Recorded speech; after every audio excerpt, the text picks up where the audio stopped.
Bonjour, la sœur Agapé Ngoma. Bonjour Diaz, Comment vous allez? à merveille. Vous avez été bien évangélisé ici, hein? Il y a eu au moins 3 pasteurs qui sont passés. Le sujet avec vous, c'est l'amour à tout prix. Oui. En réalité, vous pensez que ce n'est pas normal qu'un couple s'aime sur fond de maraboutage, par exemple. Que lorsqu'on ne s'aime pas, lorsqu'il n'y a pas l'amour, finalement, qu'est-ce qu'on doit faire? Oui. D'entrée de jeu, je brûle d'envie de commencer par ce refrain, peut-être Allez-y. que vous connaissez. Amour, quand tu nous prends, bonyoko sala kanga boye, okotambwisa ngai moto, nakomizo bazo banga mwana mobali. C'est le refrain de Pamelo Munka. Je ne sais pas si vous connaissez.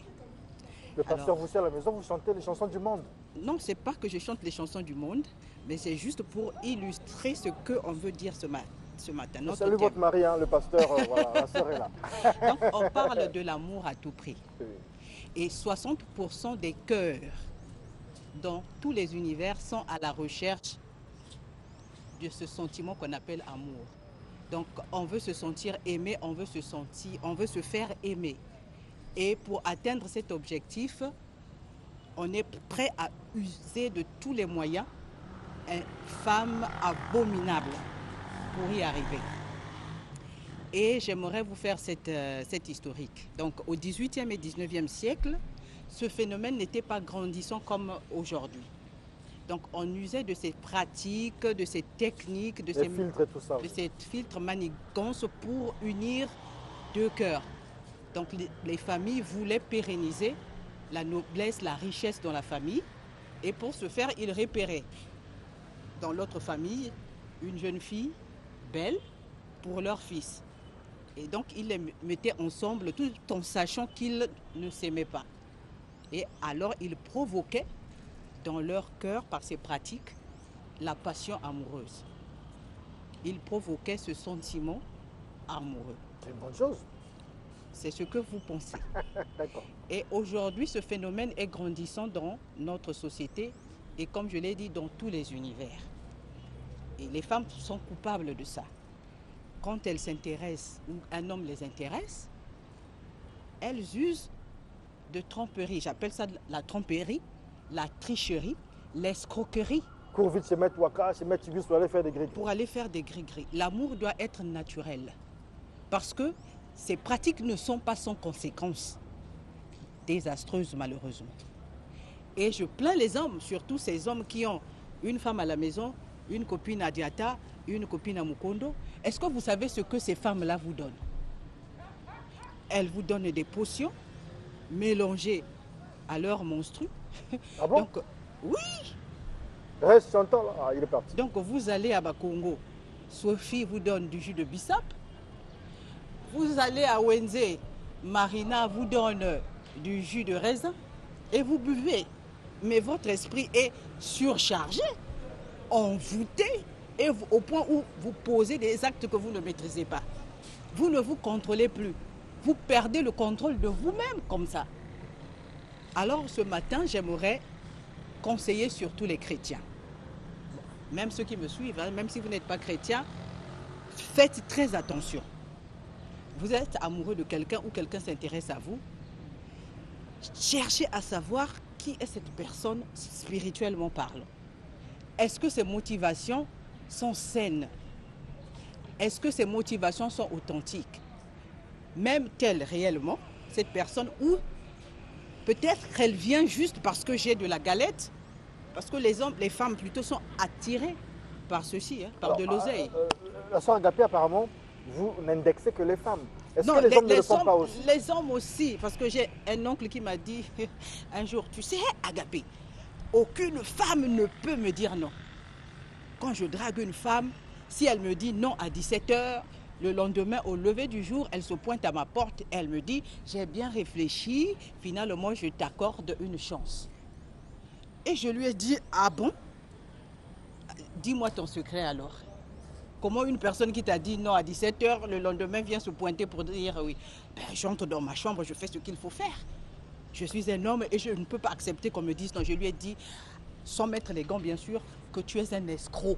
Non, mais c'est l'amour. Ce n'est pas de l'amour. L'amour prend tout, l'amour supporte tout. C'est de l'escroquerie, la filouterie, la tricherie, la tromperie. Le vrai amour, c'est l'amour que Dieu déverse dans notre cœur par le Saint-Esprit. Parce qu'après, vous allez finir par... Cette personne, quand elle va se réveiller, va vous haïr au point de vous faire du mal. Et même en le faisant, vous vous faites du mal à vous-même. Ne forcez pas l'amour, ne réveillez pas l'amour de cette manière. Gandhi a dit, les bonnes choses arrivent au bon moment, à point nommé. Et la Bible dit que il y a un temps pour tout. Donc l'amour va arriver. Vous avez peut-être 40 ans, vous vous dites qui va m'aimer. Bon, c'est vrai, il y a des femmes aussi qui usent de ces pratiques parce qu'elles ont été déçues un jour. Mais si un homme vous dit qu'il ne veut plus de vous, laissez-le partir. Vous avez le cas, par exemple, d'une femme, elle est là avec son mari, ils ont commencé il y a longtemps, Oui. 15 ans de Oui. couple, de mariage, etc., 25 ans, et le mari un bon jour se réveille, il dit que bon, elle apprend que le mari a une copine quelque part, une maîtresse quelque part, il ne rentre plus à la maison. Elle est obligée d'aller voir Maître Rama. Maître Rama, fais-moi des petits trucs pour que le mari reste calme, pour que le mari... C'est de bonne guerre, maman. Chère femme, ne le faites pas. Si le monsieur ne veut plus de vous, laissez-le partir. Parce que l'amour fait du bien. L'amour recherche le bien-être de l'autre. Mais lorsque vous allez envoûter l'autre, vous allez endiabler votre relation, c'est lui faire du mal. Et ce n'est pas de l'amour. Il est écrit dans la Bible que la femme vertueuse recherche le bonheur de son mari tous les jours de sa vie. Et quand vous savez qu'en allant demander à, je ne sais pas quel maître... D'ailleurs là, il y a un maître. Voilà, vous allez lui dire, faites-moi ceci. Vous savez très bien que cette démarche-là est maléfique. Vous allez le faire, déjà vous péchez. Vous péchez et vous détruisez la vie de cette personne-là. Vous ne l'aimez pas du tout. Alors, ce n'est pas de l'amour. Il y a des gens qui vous suivent en ce moment, Oui. qui sont certainement dans cette situation. Oui. Il y a des gens aussi qui s'apprêtent certainement à aller dans ce sens. Qu'est-ce que vous conseillez à ces gens? Ne le faites pas. Et je le répète, une personne que vous aimez, vous n'allez pas la retenir. Non, vous la laissez partir. C'est ça l'amour. Laissez partir la personne, même si vous l'avez aimée et que vous l'aimez. Laissez-la partir. Mais n'usez pas de ces pratiques. Et n'oubliez pas s'il vous plaît, que vous avez des oncles, des pères, des tantes. Et si on faisait ça à votre fils, à votre tante, à votre père, quelle sera votre réaction? Ceux qui sont dedans dans une relation, ceux qui sont dedans, comment s'en sortir? Ben, allez voir ce fameux monsieur, si vraiment il a de la puissance, demandez-lui de désensorceler cette personne. Parce qu'en envoûtant la personne, vous détruisez sa destinée. Il y a des personnes qui se sentent vraiment manipulées, mais ne savent pas d'où vient le problème. Elles disent, je sens qu'il y a des forces qui me poussent, mais je ne sais pas d'où ça vient et je ne sais pas comment faire. Donc, désensorceler la personne. Vous allez lui faire du bien. Et n'oubliez pas que ça peut se retourner contre vous. Il y a des femmes qui sont devenues folles suite à ces pratiques-là. Et même des hommes. C'est vrai que les femmes sont coupables, plus à peut-être 90% par rapport à ces pratiques, mais il y a aussi des hommes qui le font. Ce n'est pas honnête, c'est malhonnête de le faire. C'est de l'amour malhonnête. C'est malhonnête, hein, je vous le dis, c'est malhonnête. Laissez l'amour venir naturellement. La Bible dit, ne réveillez pas l'amour. Donc attendez que l'amour vienne. Merci beaucoup, Sœur Agapé Ngoma. La dernière question que j'aimerais vous poser, c'est qu'est-ce qui vous pousse à soulever cette thématique? Parce qu'autour de moi, c'est ce que je constate. Ce n'est pas seulement ici, en Haïti par exemple, c'est fréquent. Et ce sont les hommes qui sont, qui sont les premiers à le faire en Haïti, à provoquer l'amour dans le cœur des jeunes filles. Donc là-bas, on utilise beaucoup la puissance vaudou, le vaudou. Et même au Bénin, on parle de gbasser quelqu'un. Donc, gbasser quelqu'un, c'est pousser une personne à vous aimer contre son gré. C'est ça. Ici, Karine Konda me dit qu'ici, c'est le cube. C'est quoi le cube? C'est quel genre de cube? C'est quel cube, là?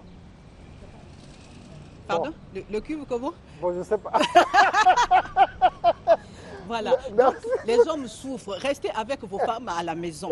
Quand vous avez des copines par-ci, par-là, mais vous êtes surchargé, vous ne savez pas, vous perdez le contrôle de vous-même, comme je l'ai dit, j'insiste. Ok. Restez fidèle à votre femme et priez, acceptez Jésus-Christ dans votre vie. C'est le véritable amour, puisque Dieu est amour. Quand vous avez Jésus-Christ dans votre vie, vous avez l'amour véritable dans votre vie. Et même si votre partenaire ne semble pas vous aimer, ça ne va vous faire ni chaud ni froid, parce que vous avez le véritable amour Jésus-Christ. Merci beaucoup, sœur Agapé Ngoma. On rappelle vos contacts. Plus 242 06 451 24 88, plus 242 06 451 24 88. J'ai une chaîne YouTube, Agapé Ngoma, une page Facebook, Agapé Ngoma. Visitez donc la page et puis la chaîne et abonnez-vous surtout, encouragez-moi. J'existe grâce à vous. Vous êtes ma raison d'exister, vous êtes ma motivation. D'accord. Nous aussi, on va vous encourager. Vous partez déjà au culte? Oui. D'accord. On vous appellera, on va vous encourager autrement, à notre manière. Et donc, pour le plaisir du peuple de Studio 210 qui vous apprécie bien. Merci, Madame Agapé Ngoma, pour cet entretien. Je vous en prie.